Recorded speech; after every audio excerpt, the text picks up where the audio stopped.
আমি জানি এই কুমড়ো শাকের চচ্চড়ি সবাই খুব পছন্দ করে। এখানে কুমড়ো শাক আছে, আলু আছে, বেগুন আছে, পটল আছে। সবজিটা আপনারা পছন্দ মতন নেবেন। এটা হবে একদম নিরামিষ। তেলের মধ্যে দিয়ে দিলাম 5 ফোড়ন।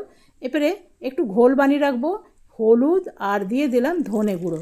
জল দিয়ে একটু গুলিয়ে রাখলাম, উপর থেকে দিলাম একটুখানি কাশ্মীরি লঙ্কা। এটা তেলের মধ্যে দিয়ে দিলাম। এটা 5 মিনিট ধরে একটুখানি ভেজে নেব।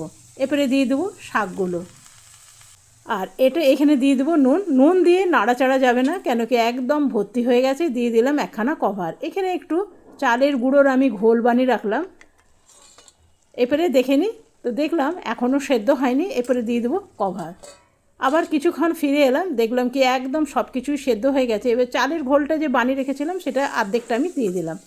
তো দেখুন আমার কুমড়ো শাকের চচ্চড়ি কিন্তু একদম রেডি হয়ে গেছে। এটা দারুণ লাগে, এইভাবে বানিয়ে দেখুন, অসাধারণ লাগে।